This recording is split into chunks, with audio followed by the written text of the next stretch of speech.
Là, actuellement, je travaille pour une entreprise qui est spécialisée dans tout ce qui est épargne et placement, principalement dans les assurances également. Donc, qu'est-ce qu'on fait? C'est qu'on propose à monsieur, madame, tout le monde des solutions qui leur permettront de garder leur standing de vie, quoi qu'il arrive comme ceci, tout simplement.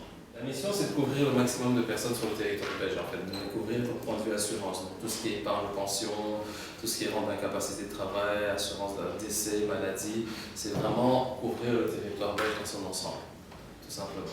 Les objectifs de l'entreprise, c'est exactement ça, c'est de couvrir le maximum de personnes qu'on peut. C'est de faire un maximum de contrats, avoir un maximum de clients. Actuellement, il y en a 1 million, le but c'est d'en avoir beaucoup plus. Être un délégué commercial, ça veut dire beaucoup de choses être délégué commercial. C'est déjà c'est être indépendant, quelque part, c'est aller, aller rencontrer le client, l'intéresser, créer un besoin pour pouvoir après commercialiser son produit. Les avantages de ce métier ou les inconvénients? Je commence par les avantages. Les avantages, c'est qu'on est assez libre. On est assez libre, on est un peu maître de son temps. On peut décider également du chiffre qu'on a envie de faire pendant le mois. Ça, c'est quelque chose qui est magnifique dans le métier d'un délégué commercial, surtout dans ce que je fais. Donc aujourd'hui, par exemple, je commence mon mois le premier, je sais que à la fin du mois, j'ai envie d'avoir 3 000 à 4 000 euros. Je sais quel type d'action je vais devoir mener pour avoir mes 4 000 euros, par exemple. Et je n'ai pas de limite. Et je peux le faire en gérant mon temps. Donc je n'ai pas à répondre à d'autres besoins. Ça, ce sont des avantages qu'on a dans ce métier. Par contre, les inconvénients, moi aujourd'hui je ne les vois plus comme tels, mais plusieurs personnes peuvent le considérer comme ça, c'est qu'on n'a pas spécialement de sécurité. Si tu ne connais pas, quand tu commences, quand tu te lances dans une activité en tant que délégué commercial, si la société avec laquelle tu travailles n'offre pas de fixe, le fixe c'est toi-même. Le fixe c'est que tu dois devoir chercher, tu dois te battre pour aller le trouver, et c'est pas toujours évident, et c'est d'ailleurs une des raisons pour lesquelles certains délégués lâchent l'affaire et préfèrent opter pour un poste en tant qu'employé dans une société où ils ont leur sécurité. Maintenant, je fais un suivi de tous mes clients, tous les contrats qui sont rentrés, si ça a été encodé, ce que je dois encoder, ce que je dois envoyer au siège, ceux où il y a des QC par exemple, les QC ce sont des bugs que je dois régler directement. Voilà, je fais un peu toute l'administratif pendant ma matinée, ça me prend facilement 2 heures. Ensuite, je fais une planification parce que c'est bien beau en indépendant, comme je l'ai dit, donc il faut planifier nous-mêmes notre journée. Donc je planifie, je fais mon plan d'attaque en fonction de mes envies, en fonction de mes objectifs, je fixe un certain nombre de rendez-vous. Là, sur la durée, je n'ai pas spécialement une durée, ça peut me prendre 1 heure, comme ça peut me prendre 2, 3 heures. Tout ce qui compte, c'est l'objectif. Une fois que j'ai fixé cet objectif, j'ai fixé mes rendez-vous, je prends un peu de temps pour moi, je prends 1 heure le midi, et l'après-midi, je prends un midi, je mange, parfois je me repose, je fais certaines choses que je n'ai pas le temps souvent de faire. Et à partir de 16-17 heures, je prends la route et je vais voir mes clients.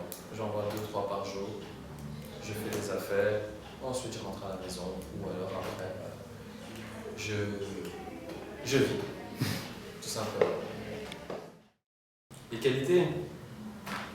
Pour être un délégué, déjà il faut avoir peur de l'air. C'est clair. Il ne faut pas se poser de questions, il ne faut pas se mettre des limites. Être un fonceur, vouloir avoir la rage, ça c'est. Je pense que déjà quand on a déjà ces outils-là en main, ces qualités-là en main, on peut être un bon délégué commercial et accepter les noms. Parce que c'est un métier où on a plus de noms, beaucoup plus de refus que d'acceptation.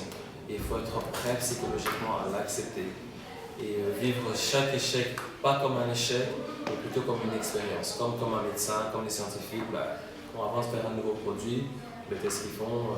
Ils font des expériences. Ils ne vont jamais vous dire que ce sont des échecs, ils vont vous dire que c'est des expériences avant de vous dire tiens, on a le résultat final. Et c'est la même chose avec le métier de délégué commercial. Il faut aller, ne jamais arrêter. Continue. Tu te casses la gueule, c'est pas grave. Continue parce que c'est en se cassant la gueule que tu apprends, tu deviens plus fort et tout ça. Ça, c'est la chose que je conseille. C'est comme ça que je vois un peu les choses. Le conseil que je donnerais à quelqu'un qui veut devenir délégué commercial, c'est déjà de choisir la branche dans laquelle il veut se diriger. Être délégué commercial, c'est vague. Il y a plusieurs produits. Moi, aujourd'hui, je suis dans le secteur des assurances, mais ce n'est pas un secteur qui parle à tout le monde. C'est déjà trouver sa voie. S'imaginer, être capable, pas spécialement être capable de le faire, parce que les capacités, ça vient avec le temps, mais surtout s'imaginer le faire, voir si on aime le faire. Si déjà on trouve si on trouve ça, et qu'on sait déjà qu'on aime le faire, bah c'est déjà un point positif. Et c'est ce que je conseillerais déjà au délégué commercial, c'est de croire en ce qu'il fait et surtout de ne jamais lâcher s'il y croit. Parce que le meilleur moyen d'échouer dans ce métier, c'est d'arrêter. Avancer, avancer. Quoi qu'il arrive, ne jamais arrêter. Écouter les conseils de ses coachs, mais toujours écouter. Faire le monsieur qui connaît tout, ça ne sert à rien. Écouter les coachs. Quand on dit qu'il faut venir à un entraînement ou à un training, ben, il faut venir à un training. C'est quelque chose de logique. Même Lionel Messi, qui est un grand joueur de foot, je crois que s'il ne fait pas d'entraînement, il ne va pas jouer un match de Coupe du Monde ou quoi que ce soit. Donc tout le monde a besoin de ça. C'est s'entraîner, apprendre de ses erreurs et toujours se relever. Comme voilà, dans la boxe, tout simplement.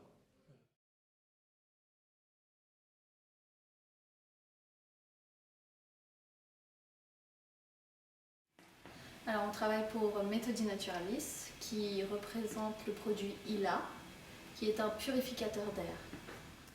Alors la mission de l'entreprise est que tout le monde puisse respirer sainement chez soi et que tout le monde ait un appareil ILA à la maison.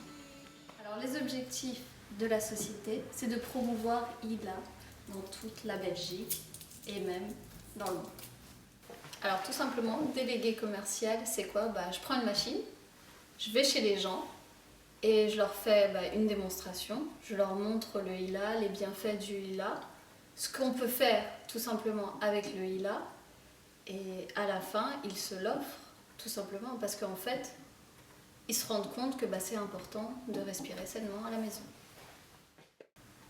Les avantages qu'on pourrait donner, ça serait, on gagne beaucoup d'argent, on discute avec les gens, on découvre des choses, les gens nous apprennent en fait comment eux vivent aussi et nous montrent un peu leur monde. Donc c'est ça, en fait, on rentre en intimité avec les gens. Donc on apprend vraiment en 2-3 heures, on connaît presque toute la vie de quelqu'un. Donc finalement, ça fait avancer aussi. Les inconvénients, il n'y en a pas tellement, enfin, à part faire de la route, beaucoup, toujours être dehors en fait, et pas d'avoir d'horaire fixe. Les qualités pour être délégué commercial, c'est avoir du contact.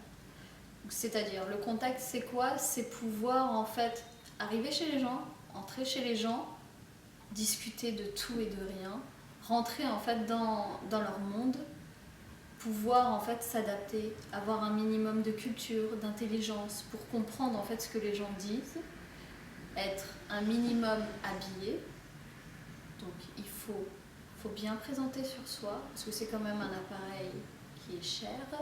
Et journée type, c'est le matin, je me lève, je me prépare, à 9h je reçois mon rendez-vous. Je prends la route à ce moment-là, j'ai peut-être 20 à 1 heure de route et à ce moment-là, je fais une présentation, je rentre, je me repose, le soir je fais une présentation, je finis vers 23h ou quelque chose comme ça et puis je rentre à la maison. Voilà, c'est ça une journée. Qu'est-ce que j'ai appris avec ce métier? Finalement, je suis plus sûre de moi, j'ai plus d'assurance, ouais, c'est clair et net. Et vraiment, j'ai évolué. Je sens que j'ai évolué. Qu'est-ce que j'aime dans ce métier? Déjà, l'appareil. Moi, je suis une accro, une inconditionnelle. J'adore l'utiliser. Étant donné que j'ai une maman qui est allergique au pollen, c'était un minimum. Je suis une maniaque. Donc forcément, montrer aux gens qu'on peut nettoyer différemment, plus sainement et plus rapidement, clairement, la différence, elle est vite donnée. Un conseil que je pourrais donner, ça serait être motivé, le vouloir, vraiment. C'est un métier qui prend du temps, donc il faut être à disposition et il faut donner son maximum pour atteindre ses objectifs.